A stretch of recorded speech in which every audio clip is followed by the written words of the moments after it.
मांग रहा है, इनको कभी अल्लाह जो है इन पर नहीं रहम करेंगे, क्योंकि इन्होंने पाप किया। इनको अपने भाई पर ध्यान देना, इससे और कमजोर आदमी है उन पर ध्यान देना, और तब और आप गांव को, समाज को और लोगों को ध्यान दीजिए। कहीं भी कोई भी धर्म ये नहीं कहता है। नबी के क्षेत्र में मैं आपको एक ही उदाहरण दूं, मदीना से मक्का आए जिन्होंने उन पर जुल्म किए, ज्यादती की, लोगों ने कहा इनको कत्ल कर दीजिए। क्या नबी ने कत्ल कर दिया? एक भी उदाहरण आप बताइए, क्या उन्होंने कत्ल किया? उन्होंने कहा नहीं, ये उनका काम था। हमको सबको खुदा ने बनाया, हम सब खुदा के बंदे हैं। कोई भी धर्म की फिलॉसफी, कोई भी रिलीजन की फिलॉसफी ये चीज कहती ही नहीं है। और उत्तर प्रदेश का तो कम से कम सौभाग्य है। हम लोगों को देखिए क्यों दुख होता है। 1947 में जब इस देश का खंजर किया अंग्रेजों ने, लाहौर के लोगों को नहीं मालूम था कि वो हिंदुस्तान में जाएंगे, पाकिस्तान, किसी को नहीं मालूम। उसके 3 दिन के बाद 18 अगस्त 1947 को मैडम लॉर्ड रेडक्लिफ ने वो कागज दिया नेहरू जी को और जिन्ना जी को कि ये जो है ये देश बंटवारा अब आपका ऐसे। Nobody knows. बांग्लादेश का जो लोग हिंदू था वो कभी सोचा ही नहीं कि हम अलग, वो लोग ये सोचे कि 10 साल में फिर से ये मुल्क एक हो जाए। और यमुना के पश्चिम में जहाँ के आप लोग रहने वाले हैं, एक भी जो बड़े लोग थे, जो राजा थे, रजवाड़े थे, जो जमींदार थे, वो तो चले गए पाकिस्तान। लेकिन एक भी गरीब आदमी को यहाँ चौधरी चरण सिंह के नेतृत्व में जो रेवेन्यू मिनिस्टर थे उत्तर प्रदेश के, लोगों ने जाने नहीं दी। ये जगह थी वो। लेकिन आज 2013 में क्या और क्यों हुआ, इसको हम सबको सोचना है। इसको कोई और नहीं सोचने आएगा, कोई लंदन से आदमी नहीं सोचने आएगा।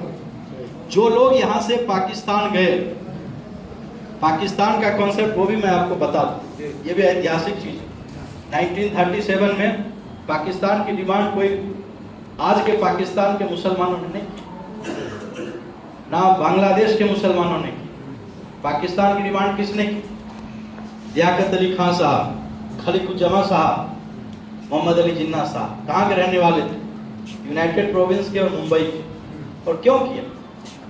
क्योंकि उनको यह डर सता रहा था कि इस हिंदुस्तान में राजनीति में, क्योंकि पंजाब के लोगों को मालूम था कि पंजाब का मुख्यमंत्री मुसलमान, कांग्रेस के सभी बड़े नेता पंजाब के और बंगाल के थे। 1937 में चुनाव हुआ, वहाँ कौन पार्टी थी? कृषक प्रजा पार्टी फजलुल हक की। ठीक, सिकंदर हयात खान की यूनियनिस्ट पार्टी जीती सर छोटू राम के साथ, कांग्रेस पार्टी नहीं। क्योंकि वहाँ मुसलमानों को मालूम था कि मेरा यहाँ पर संख्या ज्यादा है, लोकतंत्र। यूनाइटेड प्रोविंस के मुसलमानों को लगा कि मेरी संख्या ज्यादा है, नहीं है यहाँ, तो हम कभी सत्ता में भागीदार नहीं। लियाकत अली खान चुनाव जीत गए, मुस्लिम लीग हार गई, मुस्लिम लीग को 4% की वोट नहीं आया। तो लियाकत अली खान चाहते थे कि हम प्रीमियर में हमें भी एक मंत्री का पोस्ट मिले। नेहरू जी ने कहा कि हम तो मुसलमान को मंत्री बनाएंगे, लेकिन वो मुसलमान हमारा, इसको हम चाहें। गांधी जी ने भी चाहा कि लियाकत अली साहब बने। हो सकता था ये लियाकत अली साहब को मंत्रिमंडल में प्रतिनिधित्व मिल जाता तो हो सकता था ये जो तमाशा विभाजन का देखे, विभाजन नहीं होता। उनको लगता है नहीं साहब हम तो इसमें शामिल। तो किसी भी राष्ट्र में ये बहुसंख्यक आबादी का धर्म है कि वो अल्पसंख्यक की रक्षा करे और उनकी सुरक्षा करे। ये धर्म बहुसंख्यक आबादी अल्पसंख्यक की ज्यादा है, जिस गांव में मेजोरिटी मुस्लिम लोगों की ज्यादा, या जिस गांव में मेजोरिटी सिख लोगों की ज्यादा, यहाँ उनकी जिम्मेदारी है कि वो जो अल्पसंख्यक आबादी है उसकी रक्षा करें। ये जब तक आपके मन में फीलिंग नहीं आएगी तब तक कभी किसी भी राष्ट्र का विकास हो ही नहीं। तो विकास के इस चीजों को हम लोगों को समझना पड़ेगा। इसमें बहुत सारी कठिनाइयाँ, ये कोई एक दिन में नहीं होगा। जब 70 दिन में हमने एक दूसरे के प्रति 70 साल में अविश्वास पैदा किया। और मैं आपको एक और बात बताऊं, जो लोग भी गए पाकिस्तान, वो लोग कहाँ गए? पहले वो लोग गए कराची, और उसी कराची में उनको मुहाजिर कह के उनको नई पार्टी बनानी पड़ी, मुहाजिर कौमी मूवमेंट, और बाद में उन्होंने उसका नाम बदला मुत्तहिदा कौमी मूवमेंट। और उस कराची शहर में दंगे किनके बीच हुए?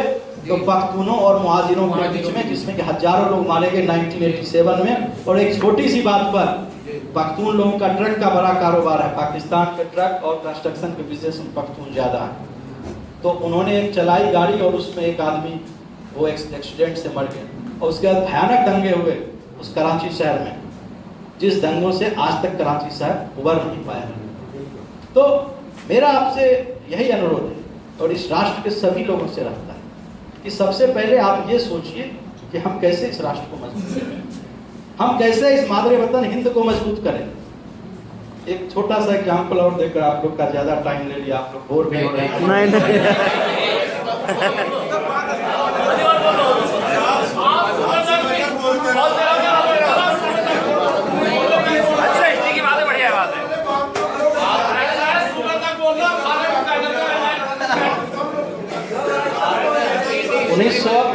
सुनो 1954 ईस्वी में अमेरिका में बहुत खराब स्थिति हो गई। सेकेंड वर्ल्ड वॉर के बाद अमेरिका का प्रेसिडेंट थे ट्रूमैन। सुनो भाई, और अगल बगल के सब देशों में साम्यवादी आंदोलन का प्रभाव होने लगा। अमेरिका में हिप्पी कल्चर बढ़ने लगा, जो आप दम मारो दम फिल्म देखे, हरे राम हरे कृष्ण। अमेरिका के यूथ गांजा पीने लगे, उनको लगा इतनी हिंसा हो गई और कहाँ जाएगा यह विश्व।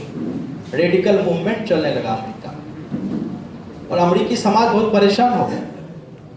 उसी समय अमेरिका के नाक के नीचे एक छोटा देश था क्यूबा।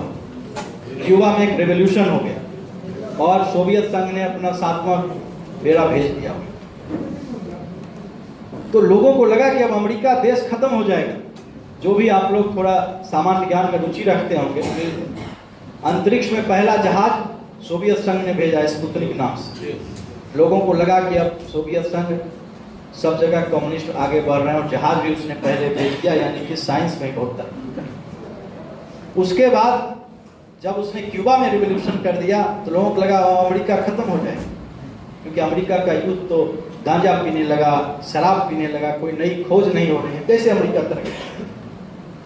इसी समय उस देश में एक 32 साल का यूथ आया जिसका नाम था JF कैनेडी। और कैनेडी ने अमेरिकन लोगों से अपील की कि आप ये क्यों सोचते हो कि इस अमेरिका राष्ट्र ने हमको क्यों दिया, आप ये सोचो कि हम अमेरिका राष्ट्र को क्या दे रहे हैं। जिस दिन से सब अमेरिकन सोचने लगेगा कि हमने इस राष्ट्र को क्या दिया, अमेरिका फिर एक महान राष्ट्र बन जाएगा। और साथियों, मात्र 10 साल बाद चांद पर पहला जहाज किसने भेजा? अमेरिका ने। अपोलो जहाज भेजा और आर्मस्ट्रांग नाम का आदमी जो गया वो अमेरिका ने, मात्र 10 सालों में। तो हमको यदि इस राष्ट्र को मजबूत करना है तो राष्ट्र में जितने भी लोग, अमेरिका में अल्पसंख्यक समाज था जो वहाँ का ब्लैक समुदाय, उसको JF कैनेडी ने बढ़ावा दिया, उसको राष्ट्र की मुख्य धारा में लाया। और आज अमेरिका में कोई नहीं सोचता था, लेकिन आपने देखा 2008 में अमेरिका के अल्पसंख्यक समुदाय का एक आदमी बराक ओबामा अमेरिका का प्रेसिडेंट। ये तभी संभव है जब राष्ट्र की हम मुख्य धारा में शामिल। हम इस आधार पर नहीं मजबूत कर सकते हैं राष्ट्र को धार्मिक उन्माद के आधार पर, मेरा धर्म महान, मेरा फलाना महान। सभी धर्म महान है। रिलीजन को किसने बनाया? रिलीजन किसके लिए बना?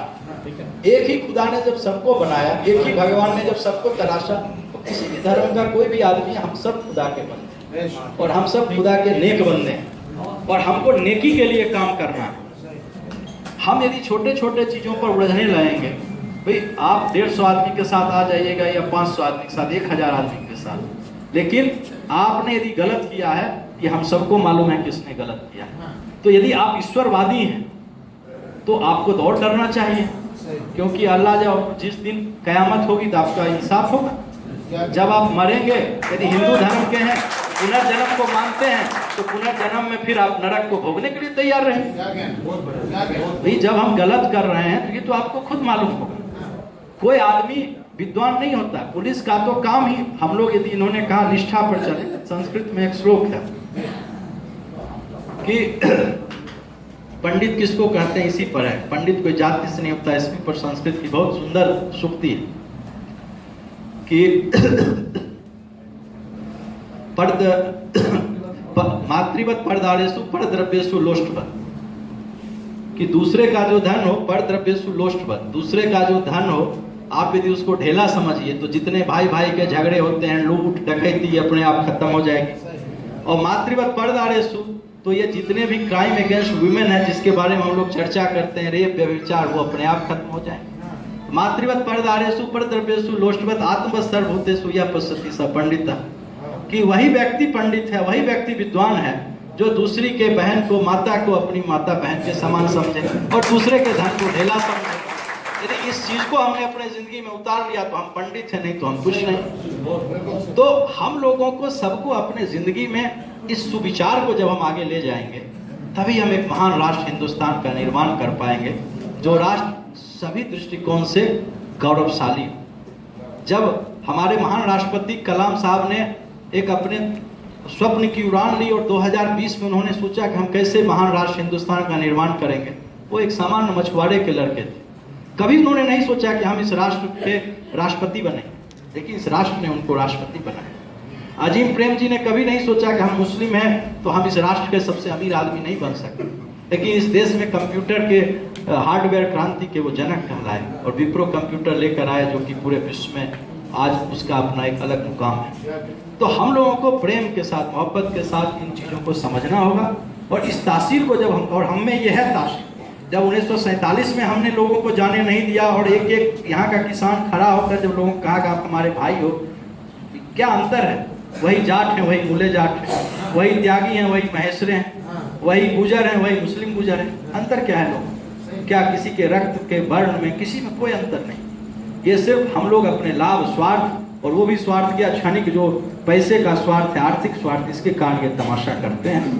मैं एक अंतिम शेर के साथ अपनी बात खत्म कर रहा हूँ कि वक्त से पेच लड़ा है लड़ाए रखना, वक्त से पेच लड़ा है लड़ाए रखना, लाख तूफान हो अश्कों को दबाए रखना, अश्क आंसू, लाख तूफान हो अश्कों को दबाए रखना, सारे सूरज बुझ जाएं तो बुझ जाने दो, पर हाँ दिया एक मोहब्बत का जलाए रखना। और हमें उम्मीद है कि मोहब्बत का ये दिया आप लोग जलाए रखेंगे। आप लोगों की कोई भी समस्या हो, आप लोग हमारे मोबाइल पर कभी भी SMS कर सकते हैं, और अभी जो जितनी समस्याएं हैं मैं भी मिलूंगा। हेलो, आप सभी बैठिए, अभी अध्यक्ष भाषण होना है, उसके बाद आप मिल लेना। अभी बैठिए आप, थोड़ा सा जरा शांति बनाइए।